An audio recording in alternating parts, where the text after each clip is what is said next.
Joe Tomaiko, Tomaiko. I'm the night shift patrol supervisor here at the Encinitas Sheriff's Station. I'm a sergeant with the Sheriff's Department. All right. So tell us, if you would, what deputies found when they got on scene. Deputies from the Encinitas Station responded to assist the fire department with the smell of smoke coming from one of the apartments here in the 800 block of South Cedros Avenue in Solana Beach. Deputies arrived just seconds before the fire department. When we arrived, there was smoke visible through one of the vents on the roof. The immediate adjacent next door neighbors said they did smell smoke coming through their vent. While the fire department was preparing to enter the building and attack the fire, deputies were knocking on doors and evacuating probably about 20 to 25 people from their apartments, just in the event that the fire did spread. It's a close-knit little area, right? It's a very small, close-knit area, very tight units, common walls, many doors very close to each other on the landings.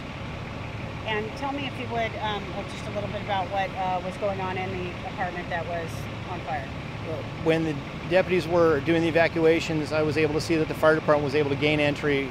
There was smoke. I did not see any flames personally, but they did take hoses up and ask for water, so they were attacking a fire, in my opinion, attacking a fire that was actively burning in the apartment. They came down shortly thereafter, within a minute or less of entering the apartment, with a male victim who appeared to be in his 50s. From what I saw, he had suffered some burns to his upper extremities, and they immediately began CPR and other life-saving measures. That victim was transported to UCSD's burn unit within about the last half hour. It's about 10 after 3 now, so it was about half hour ago. He was transported to the hospital. They had revived him enough to regain a pulse, but his status right now is not known. What's the plan now for the rest of the morning, and as far as investigators go? The sheriff's fire investigators assigned to our bomb arson unit will be responding. Should be here shortly, and they will take over the investigation, try to determine the cause. Any bystanders or other apartment people say that they heard or saw anything? Or? We have one neighbor that thought they heard some kind of pop before the fire, but we really don't know. Until the investigators get in there, they're not going to be able to really give any idea on what might have caused it.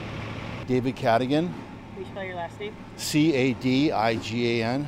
And you live here in the complex? Yeah, apartment 24, and my friend Doug was in apartment number 1.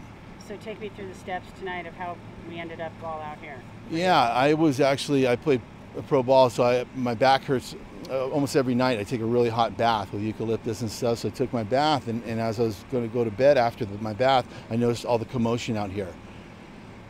And so I just threw my sweats on and came out here, and I feel sick to my stomach. I was talking to this young man, and he told me there was a fire, and I said, where? And as soon as he said, over here, I thought immediately, I hope it's not my friend Doug, because he's handicapped, and I watch over him, as he's been struggling, just making rent, and I've been bringing him food and stuff like that, and just and having him come over to my apartment and hang, and so he doesn't go into some severe depression he has.